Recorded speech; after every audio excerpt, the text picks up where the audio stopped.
Bom dia a todos e todas. Agradeço a presença de todos vocês. Em nome do Laboratório Estudos sobre a Violência, coordenado pelo professor Teófilos Rifiotis, pela professora Fernanda Cardoso, dou as boas-vindas a nossas conferencistas. Em primeiro lugar, temos a professora Miriam Jimeno, professora emérita da Universidade Nacional de Colômbia, também coordenadora do Grupo de Estudos Conflito Social e Violência do Centro de Estudos Sociais. E temos também conosco a professora Perla Fragoso, dos CIESAS do Pacífico Sur, do México, que hoje ambas vão fazer duas intervenções acerca do vínculo entre vitimização e indigenismo. Então, vamos começar com a apresentação da professora Miriam, La víctima como reparação e memória crítica. Profe Miriam, então, como comentamos, a palavra é sua, tem aproximadamente entre 20 e 30 minutos. Depois daríamos a palavra para a professora Perla e depois entraríamos no debate. Bem-vinda, professora. Muchas gracias Marco por la invitación. Estoy muy contenta de volver a un auditorio brasilero y con colegas como Perla. Gracias por encontrarlo, profesor Teófilo, de nuevo. Rosana sé que también nos está oyendo, el profesor Daniel.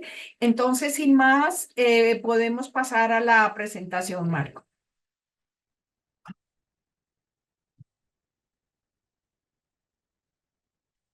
La víctima como reparación y memoria crítica, sigamos.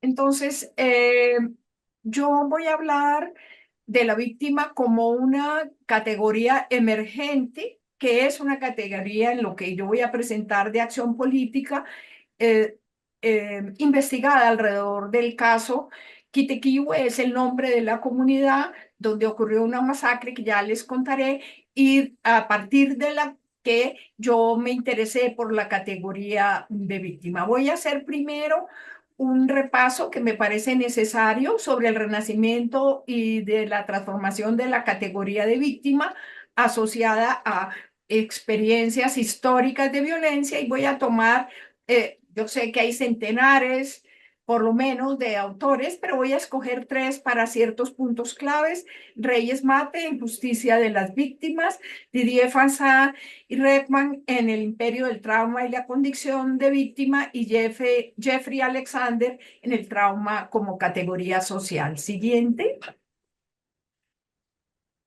Bueno, entonces, los puntos que quisiera resaltar de Reyes Mate, el primero, que vale la pena decirlo, que es muy larga la historia de invisibilidad de las víctimas, y él define la víctima como quien sufre violencia causado por el hombre sin razón alguna. Es decir, el punto de partida de Reyes Mate es que la víctima es inocente porque no hay razón para la violencia que sufre.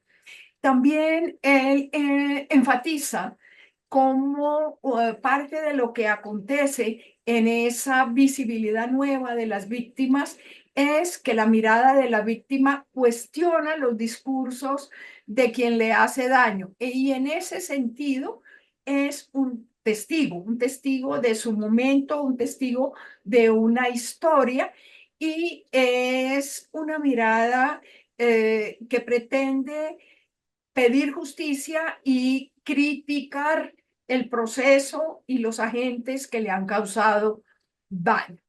Y en ese proceso, lo que Reyes Mate más insiste es que en ese proceso de visibilización de la víctima como un testigo, eh, la violencia ejercida contra grupos sociales se transforma de un problema político en un problema moral.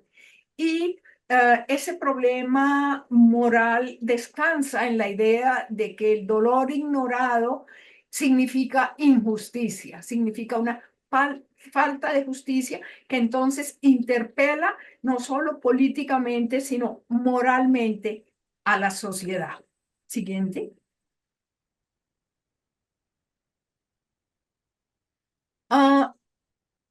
Y en ese proceso también las víctimas exigen un reconocimiento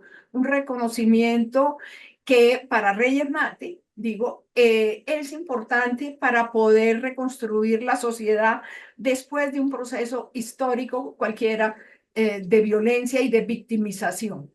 De manera que lo que era insignificante, que era el daño ejercido contra pueblos o personas, alcanza una potencia a través de la recuperación de memoria.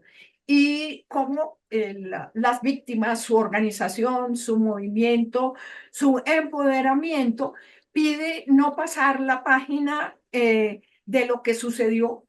Y bueno, Reyes Mate acude entonces al ejemplo de España y a esa idea inicial de olvidar los sucesos para poderse reconciliar, y cómo luego esta postura de pasar la página es criticada y se recupera la idea de que es la memoria la que da sentido a los sucesos y la que salva el futuro de la sociedad. En ese proceso que Reyes Mate reconstruye, para el cual usa básicamente España, lo acontecido en el País Vasco, pero también habla de las comisiones de la verdad, ahorita me refiero a eso. Él insiste en mostrar no solamente cómo emerge la memoria como una categoría que rescata a las víctimas, sino que es una forma de pedir justicia.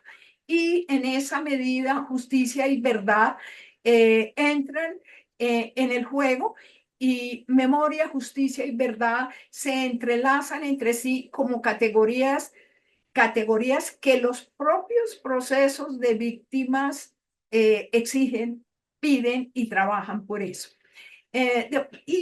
La otra idea, antes de dejar a Reyes Mate, es que entonces se establece ya una nueva idea de justicia, donde no hay un vínculo simplemente entre justicia y punición o castigo, sino entre víctimas, que son víctimas históricas, con nombre, con procesos datados, con contextos históricos, sino entre víctima y reparación, de manera que se abre lo que todos conocemos en el mundo y en América Latina a través especialmente de las comisiones de la verdad, como justicia restaurativa, cuyo eje es la reparación y no la punición. Entonces, Reyes Mate hace mucho énfasis cómo emerge esa vuelta en el concepto de justicia. En el caso de Colombia, ustedes no sé si lo saben, eso ha provocado un debate interminable hasta el día de hoy, si esa manera de reconocer las víctimas del proceso de violencia que ocurrió en la sociedad colombiana por la confrontación entre paramilitares, ejército y guerrillas, varios grupos guerrilleros, entre 1995 y 2005, si los procesos posteriores de justicia, hay al menos 3 leyes grandes que recogen esos procesos, son una forma de justicia o son, al contrario, no reconocidos, por lo menos por un sector amplio de la sociedad que les parece que es impunidad. Con esto quiero decir que las distintas comisiones de la verdad en América Latina, en Argentina, en Chile, en Guatemala, en El Salvador, en Colombia, cada una construye una relación diferente entre víctima, memoria y justicia, de una manera que no ha sido uniforme en América Latina, y que en el caso colombiano, que es el último, digamos, de las comisiones de la verdad, provoca debates internos si eso es una forma, si hay realmente una justicia donde se castiga a los responsables, o si al revés es una manera de proteger. En el caso de Colombia, la crítica viene de los sectores que piensan que la guerrilla no ha sufrido suficiente castigo. En otros casos, como Argentina, por ejemplo, al contrario, se piensa que fue prudente recoger los perdones que se habían hecho a los militares y juzgarlos y llevarlos entonces a la justicia. Quiero decir es entonces, para terminar esto de Reyes Mate, que no solamente el tema de la víctima emerge entonces como una categoría moral y política, sino que también trae una sacudón a los sistemas de justicia y a la manera como esos sistemas se aplican una vez que se logra la sociedad tratar de reconciliar. Siguiente. Voy a pasar entonces rápidamente por Didier Fasá y Reckman, donde ellos hacen énfasis un poco en lo que Marco decía al comienzo, cómo la emergencia de las víctimas es un fenómeno epocal y es un fenómeno datado, porque hasta los años 90 la víctima era invisible y cómo al revés la emergencia de la víctima es parte de una economía política contemporánea y pues hasta los 90 el trauma, o sea, la herida psíquica o física inclusive, que producía la violencia era un tema de especialistas, pero además tanto el trauma como la víctima para los especialistas eran vistos con sospecha, con desdén inclusive, y parecía una manera de personas o grupos que no podían superar lo que les había acontecido. Y justamente en lo que ellos enfatizan es cómo en procesos globales que van desde la esclavitud hasta la conquista española, nos movemos hacia un mundo donde el sufrimiento no solamente se considera legítimo y no sospechoso, sino que además merece compensación. Esa compensación no necesariamente es justicia, y Fasá y Redman muestran esto, sino también es un reconocimiento de la sociedad y una admisión de la sociedad de una culpa colectiva. Siguiente. Eh, ¿Cómo se ha producido esto? Fasana y Redman enfatizan cómo son los movimientos sociales fundamentalmente, o sea, así como dijo el profesor Teófilo, no es un proceso natural, sino un proceso de agencia, y ellos, Fasana y Redman, hacen mucho énfasis en la agencia de individuos, pero también de organizaciones, los movimientos sociales de derechos humanos, nuevos énfasis profesionales en el caso de la psiquiatría y la psicología, que incluso llegan a construir un diagnóstico que ha sido muy criticado, pero que es un diagnóstico vigente del estrés postraumático. Fasá y Redman entonces enfatizan que ya el trauma no es un término de expertos, que es un constructo social que sacudió o reconfiguró, dicen ellos, los fundamentos tanto cognitivos como morales de la sociedad y le da un nuevo sentido al infortunio, a la memoria e incluso a la subjetividad. De manera que aparece una relación entre la víctima y los sentimientos de obligación moral y de empatía. Eh, el trauma entonces se vuelve además un medio del humanitarismo, es captado, es usado por los movimientos del humanitarismo para dar cuenta de la violencia. En ese sentido, la idea central es un movimiento epocal, activamente construido por agentes sociales diversos. Siguiente. Miremos finalmente entonces qué nos dice el sociólogo norteamericano Jeffrey Alexander desde el punto de vista de la sociología cultural. Él nos propone una teoría del trauma colectivo y del sufrimiento social que provoca desafíos éticos a la sociedad.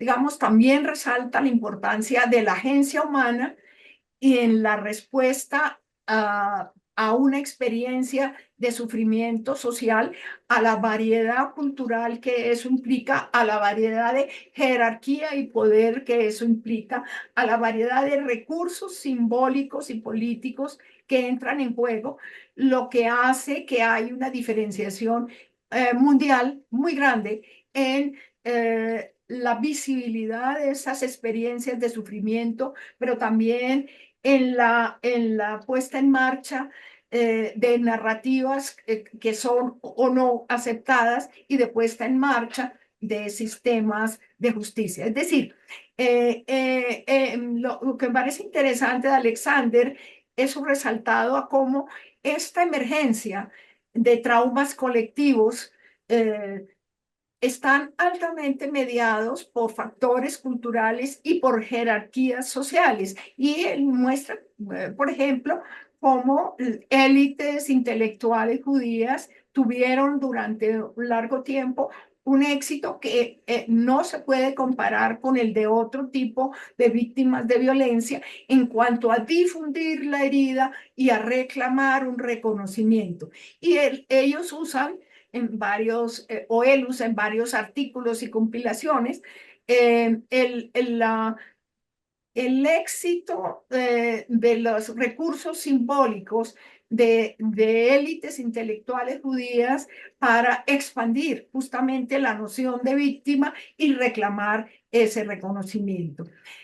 Entonces, finalmente, las causas y efectos del trauma, entonces, para Alexander, están mediados por las representaciones sociales de esa sociedad del sufrimiento, pero lo que es interesante es que no solamente tienen una dimensión política, sino que canalizan poderosas emociones. No hay ni que decir mucho ahora todos que vivimos ese terrible suceso de la guerra con Palestina y Israel, y cómo eso son poderosas emociones que están vehiculadas por procesos políticos muy fuertes. Lo tenemos enfrente como efectivamente en la vieja noción de quienes sufrieron la victimización puede ser utilizada políticamente de una manera que es para muchos de nosotros incluso escandalosa. Siguiente. Bueno, entonces, las representaciones emocionales que son centrales de la emergencia de del uso de esa categoría de víctima, ellos insisten que no son un proceso subjetivo individual, sino son un proceso colectivo que es alimentado por experiencias individuales. O sea, al revés, son fenómenos de representación colectiva.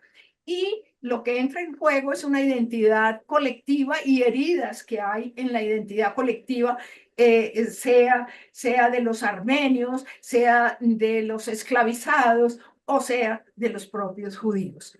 Y lo otro en lo que ellos enfatizan, o él y otros después en otros compendios muestran, es que eso se da por un intenso trabajo cultural y político en el que participan políticos, intelectuales, creadores de símbolos que tienen éxitos diferenciales. No es lo mismo, de todas maneras, para todos los procesos en que hay víctimas que se reclaman como víctimas históricas. Siguiente.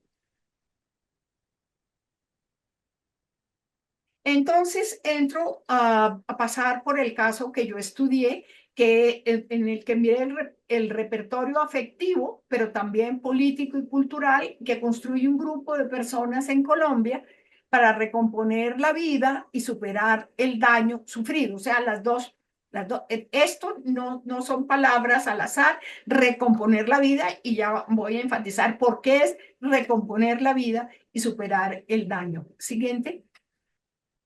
Entonces, este caso ocurre en esta región que ustedes ven ahí, montañosas, es la cordillera de los Andes que atraviesa Colombia completamente, que viene del sur y se hunde pues en el mar. Este es un trozo de esa cordillera de los Andes hacia el occidente, o sea, hacia el mar Pacífico, la parte suroccidental de Colombia. y allí donde habitaba una comunidad de personas multiétnica, porque había personas de origen indígena, NASA, había una población afro que venía desde épocas de la minería en la colonia española y hubo una colonización campesina. Siguiente. Es una región remota, por eso elegí esta fotografía.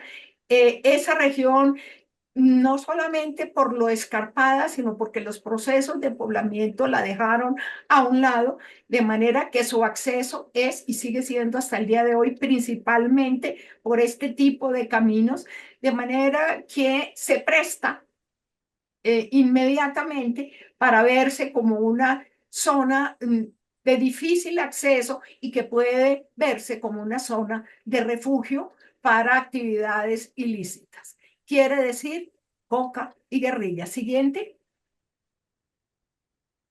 Exactamente, entonces la colonización del Naya la hicieron, digo, tempranamente comunidades negras que sacaban el oro, pequeñísimas comunidades. Luego, en los años 50, vino una colonización indígena de la etnia Nasa en busca de tierras. Son tierras que en ciertas partes son sumamente fértiles a pesar de lo difícil de su acceso, pero a partir del 1980 llegaron comerciantes y campesinos interesados en cultivar la mata de coca. Pero llega también la guerrilla, la región se llama el Naya por el río Naya que desemboca en el mar Pacífico. Ahí tienen ustedes la foto de esta chica sonriente en un mar de coca. Siguiente. Eh, Eso empieza ese proceso de coca y guerrilla a partir de los 80. ¿Qué guerrilla? El Ejército de Liberación Nacional, el ELN, y también una pequeña incursión temporal del M-19, pero fundamentalmente el ELN. El ELN hizo en el año 2000 dos secuestros en una zona cerca al Naya, cerca a la ciudad, en la ciudad de Cali, y llevaron los secuestrados a esa zona justamente por ser una zona remota. ¿Qué acontece? Que en abril del 2001, un año más o menos después del secuestro, un grupo de paramilitares con un comandante que tiene un nombre peculiar, HH, llega a la zona y tapona durante una semana la zona, hace una masacre en la que hay más, pero identificados hay 27 cuerpos, porque sabemos que hay más, porque se sabe que alojaron por lo menos 10 más al río. Siguiente. Este es el comandante HH. Hoy en día yo ya me perdí, fue extraditado a Estados Unidos, volvió a Colombia, ya me perdí si parece que ya pronto va a recuperar la libertad, pero este es uno de los comandantes. ¿Qué son los paramilitares? Creo que yo pasé por alto eso. Paramilitares es el grupo contrainsurgente de derecha cuya meta era luchar contra el poder de la guerrilla como suele suceder en el caso colombiano, y de nuevo estamos en eso, una de las maneras de financiar ese ejército contrainsurgente, literalmente contrainsurgente privado, es la coca.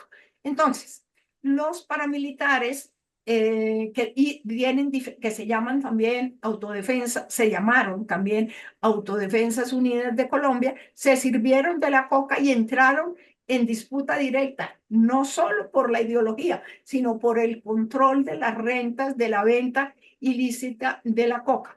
Y eso ocurrió en Colombia con un pico enorme de desplazados, de gente muerta, entre 1995 y el 2005, donde se van desmovilizando los unos y los otros, pero no me puedo detener en eso, solo decirles que el contexto en que ocurre esta masacre es un contexto en que los grupos contrainsurgentes de derecha, llamados paramilitares, están en abierta confrontación con las guerrillas tanto del ELN como de las FARC, o sea, de los dos grandes grupos guerrilleros.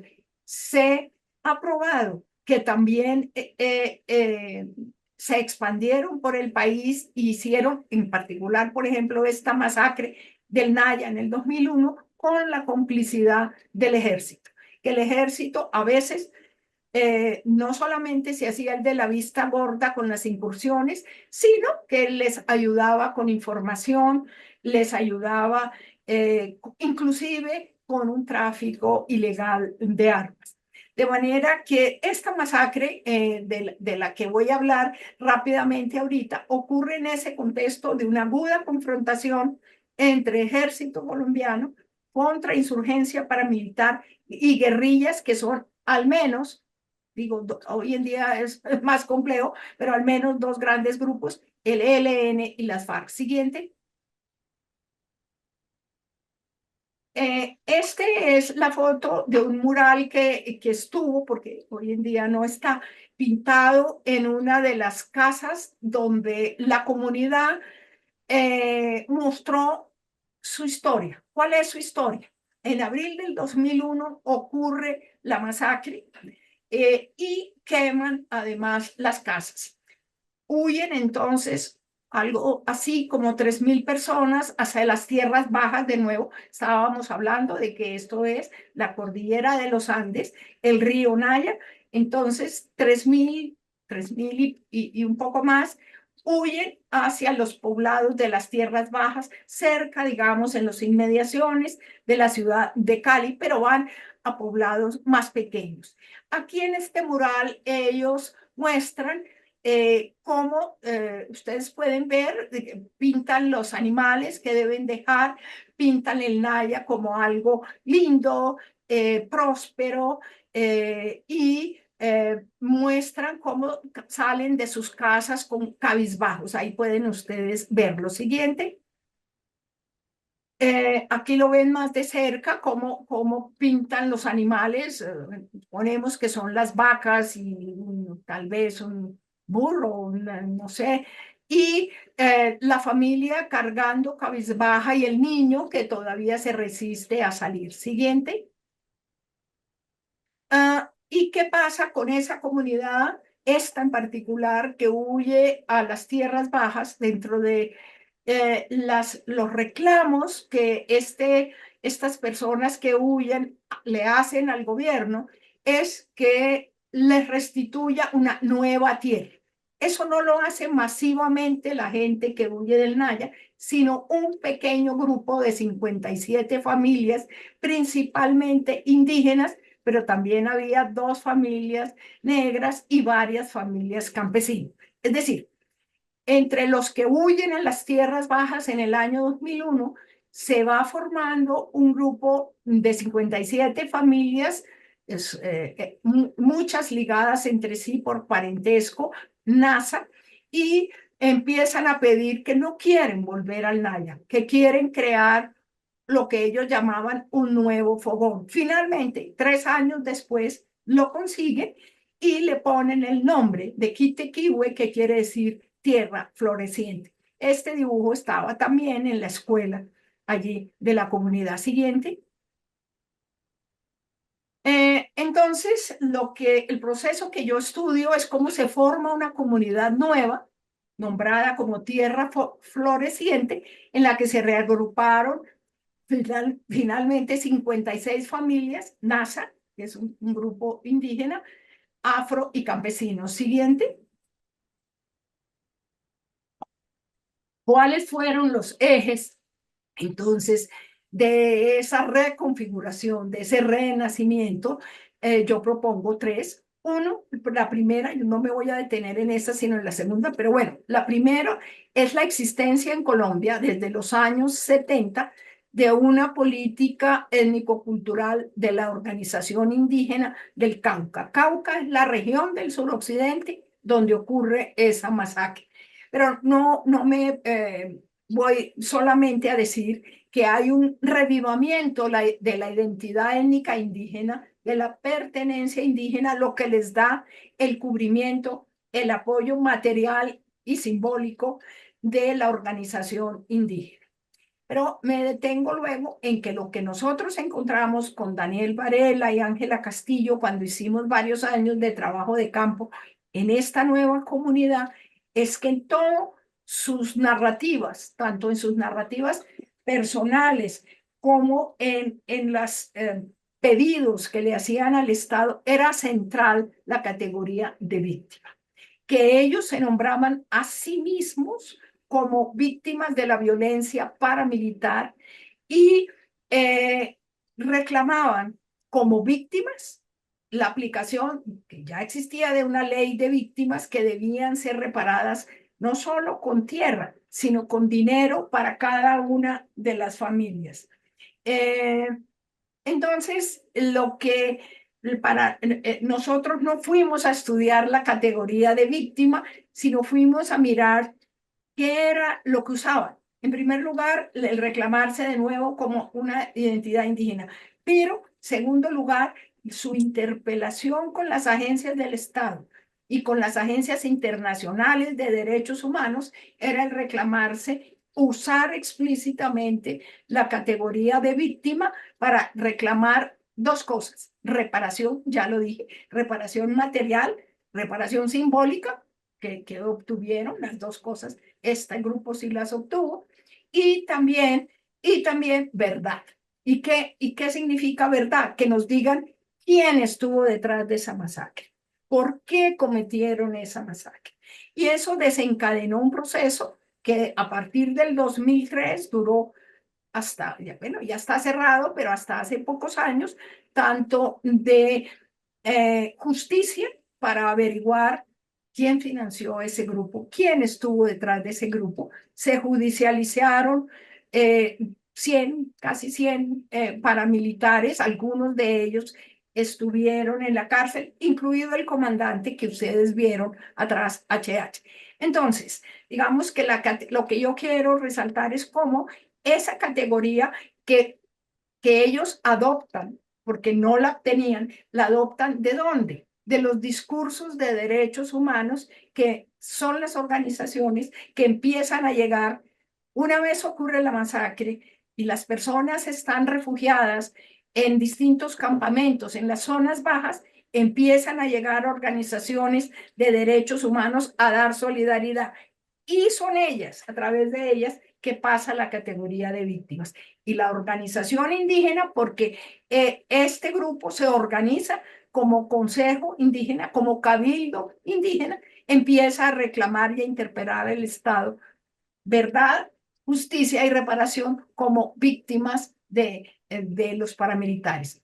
Y el otro elemento de la recomposición es que usan las conmemoraciones de la masacre desde el primer año para construir una narrativa pública que logra a través de representaciones teatrales, de la narrativa de lo que ocurrió, crear un lazo emocional que yo llamo comunidades emocionales para impulsar a que obtener justicia y reparación. Y verdad, porque logran, en verdad es una comunidad de las no tantas en Colombia que puede lograr, que tuvieron un éxito en su movilización afectiva y simbólica porque obtuvieron tierra, tuvieron reparación material, obtuvieron un perdón público del ejército por haber permitido la masacre del Naya, y el propio HH también hizo un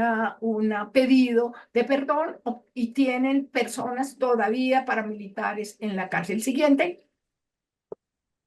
Esta es la foto ellos se desplazaron en el 2001, entonces permanecen porque se niegan a regresar al Naya y piden la nueva tierra, estas 56 familias. En el 2004, aquí están firmando la entrega de la tierra. Esta mujer que está a su derecha de suéter verde es la persona con la que yo he trabajado por años y que nos dio la mano para entrar a la comunidad. Ella es una líder fantástica, Licinia Collazos. Siguiente.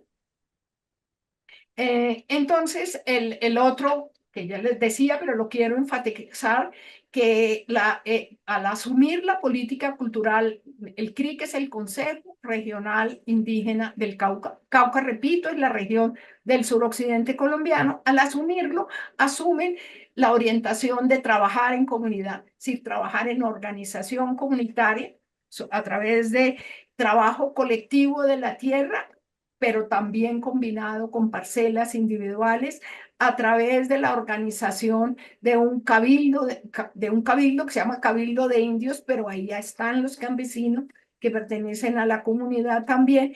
Pero fíjense ustedes que allí, que es las casas de la tierra que les dieron, a partir del 2004, está la bandera colombiana. Es decir, quiero decir, estos movimientos reivindicativos no son, no se reclaman como no colombianos, sino al revés, reclaman, nosotros somos unos colombianos particulares. Siguiente. Este es el emblema que se inventaron, o sea, hay un activísimo proceso de creación cultural. En este ayudaron los que eran mis alumnos en ese entonces, que eran Daniel Varela y Ángela Castillo, a crear, no a crear el dibujo que lo hicieron ellos, ustedes ven. En el centro está esa ideal tierra de la que fue el Naya, el río, y bueno, una visión, sí, claro, idílica de eso.